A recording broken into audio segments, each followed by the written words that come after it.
एक सुंदर सा गांव है जिसका नाम जनकपुर है। वो भी कभी हंसता खिलता गांव था, लेकिन आज सूखा होने की वजह से लोग उसको छोड़कर दूसरी जगह चले जाते हैं। रघु भी वही गांव में रह रहा था, जो गांव सूखा की वजह से शमशान में तब्दील हो गया है। रघु फूट फूट के रो रहा है, क्या करेगा क्या नहीं। उसके बाद वो सीधा चल पड़ता है, यही सोच में अभी तो मुझे गांव छोड़ना पड़ेगा। उसके बाद रघु गांव छोड़ने के लिए तैयार हो जाता है। अपनी घर के आंगन में बैठ के सोचता रहता है, लगता है मुझे भी अब गांव छोड़ के जाना पड़ेगा। अगर इधर रुकूंगा तो भूखा मर जाऊंगा, और वो कुछ मेरे पास रास्ता भी नहीं। करूं तो क्या करूं मैं। अगले दिन सुबह रघु अपना बोरिया बिस्तर पकड़ के निकल पड़ता है। काम के सिलसिले में चलता रहता है। जाते जाते एक मधुपुर नाम की गांव आता है। उधर एक लोग मिल जाता है। रघु उसके साथ बात करने लगता है। भाई, मेरा नाम रघु है, मैं जनकपुर से आया हूँ। हमारे उधर सूखा पड़ने की वजह से खेत की नमी चली गई है, हम लोग भूखा मर रहे हैं। मैं काम के सिलसिले में आपके गांव में आया हूँ। ठीक है भाई रघु, मेरे मालिक को भी एक मजदूर की तलाश थी। तू मेरे साथ चल, मैं मेरे मालिक से तुम्हें मिलवा देता हूँ। मालिक, इसका नाम रघु है, वह जनकपुर से आया है, काम की तलाश कर रहा था, मैं आपके पास ले आया। बड़ा उदार आदमी है मालिक, उसको काम दे दो, भगवान आपका भला करेगा। ऐसा बोल के जमींदार ने बोला, ठीक है भाई रघु, आज से तू मेरा सारी खेती बाड़ी का काम करेगा। मैं तुझे महीने में 2000 रुपये दूंगा। जमींदार की बात सुनकर रघु बोल रहा है, धन्यवाद मालिक, आपने मेरे ऊपर इतना बड़ा भरोसा करके सबसे अच्छा काम किया। मैं आपको वादा करता हूँ, आपको कभी शिकायत का मौका नहीं दूंगा और अच्छा काम करूँगा। आपको और आपकी खेतीबाड़ी को ध्यान से देखभाल करूँगा। उसी दिन से रघु काम करने लग जाता है और जमींदार उसको काज की निगरानी के लिए खुद जाके खेती में देख कर आ जाता है और मन मन सोचता है, इतना दिन बाद एक अच्छा लोग मुझे मिला। उसके बाद जमींदार अपने आप से उधर से चल जाता है। उसके बाद रघु को अपनी सब्जी की खेती में मिलता है।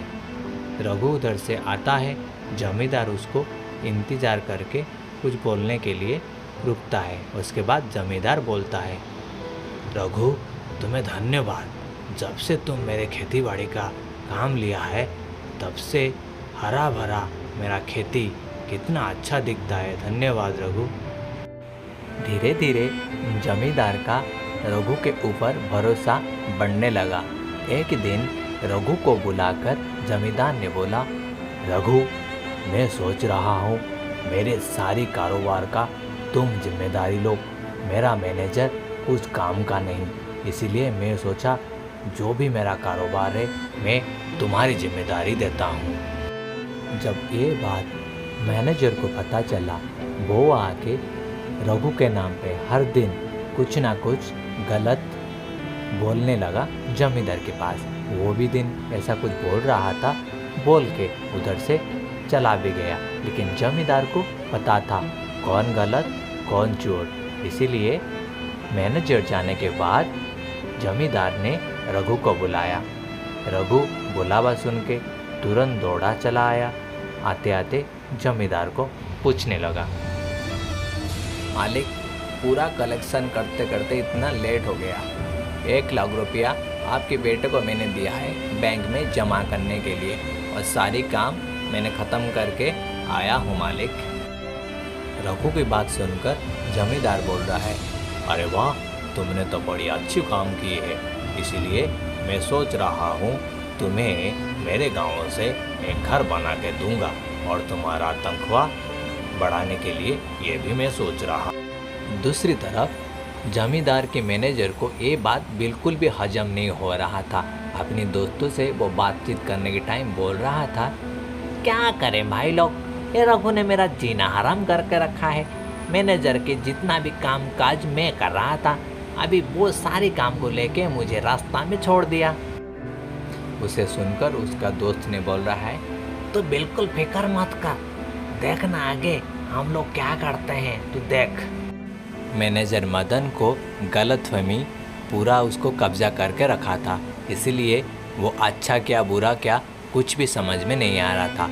उसको दिमाग में यही चल रहा था कि रघु ने उसका नौकरी के पीछे पड़ा है, उसको हटा के वो मैनेजर होना चाहता है। रघु को वो रास्ते से हटाने के लिए गांव के कुछ बदमाश लोगों को अपने घर मदन ने बुलाया। मदन बोला, देख भाई, मैं काम देता हूँ तुझे, उसकी बदले 5,000 दूंगा। रघु नाम के एक लोग है, उसको तू मार के उसका हड्डी पसली तोड़ दे। यह सुन के मल्लू वहाँ से चल जाता है। 5,000 मिलेगा ऐसे सोच के चला जाता है। उसी दिन शाम को मल्लू ने अपने एक दोस्त को बुला के बुरी तरह से रघु को पीटा। बचाओ बचाओ बचाओ, मुझे बचाओ, मुझे मार रहे हैं, बचाओ, मुझे मार रहे हैं, बचाओ। इतनी बुरी तरीके से पीटते हैं, वहीं पे रघु बेहोश हो जाता है। मदन ने रघु के खिलाफ आके जमींदार को भड़काया। उसे बोलने लगा कि सारी अनाज और धन संपत्ति को बेच के रघु ने किधर फरार हो गया। यह सुन के जमींदार भी सोच में पड़ गया। अपने आप बोलने लगा, ना, रघु ऐसा कर ही नहीं सकता, मुझे पूरा भरोसा विश्वास है उसके ऊपर, कुछ तो उन्होंने हुआ है उसके साथ, मुझे पता लगाना पड़ेगा क्या हुआ है।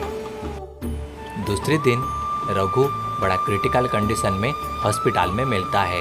डॉक्टर ने पुलिस को बुला के सब बातचीत कर रहे हैं। डॉक्टर ने बोल रहा है, देखिए ऑफिसर, ये कौन है, कहाँ से आया है, हमको कुछ पता नहीं, फिर भी आप अपना पुलिस का फर्ज निभाइए। ये कौन है, किधर से आया है, आप बाकी जगह में पूछताछ जारी रखें। सर, आप बिल्कुल चिंता ना करें, मैं बिल्कुल मेरी सारी ताकत एक केस के पीछे लगाया है, कुछ ना कुछ हाल निकल ही जाएगा, आप टेंशन ना लें। उसके बाद पुलिस ऑफिसर बोल रहा है, ठीक है कांस्टेबल, ये अगर केस ऐसा सॉल्व नहीं हुआ तो हम किसी को मुंह देखने लायक नहीं रहेंगे। सर, मेरा घर में 3 दिन पहले चोरी हुआ है, उसके बाद मेरा खास आदमी 3 दिन से लापता है, मैं क्या करूं सर? उसके बाद पुलिस ऑफिसर ने जवाब में रखता है, जमींदार जी, आप तो मेरा प्रॉब्लम पूरा सॉल्व ही कर दिया।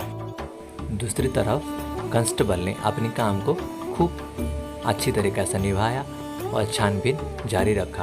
एक मार्केट में अपनी खबरी से मिला और केस के सिलसिले में बातचीत करने लगा।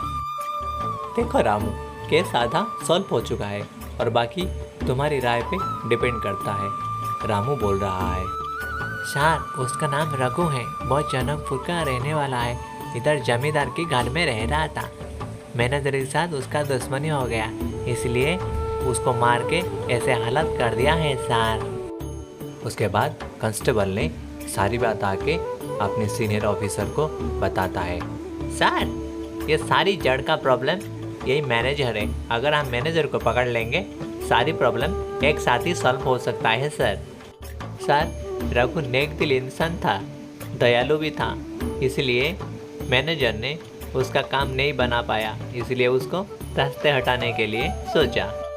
सारी बात जानने के बाद इंस्पेक्टर ने जमींदार और उसका मैनेजर को अपने थाने में बुला के सारी बात मैनेजर को और जमींदार को बताया। सारी प्रॉब्लम का जड़ मैनेजर से शुरू होके आपके मैनेजर से ख़त्म होता है। ये चोर है, गद्दार है, आपकी सारी संपत्ति को ये लूट रहा था।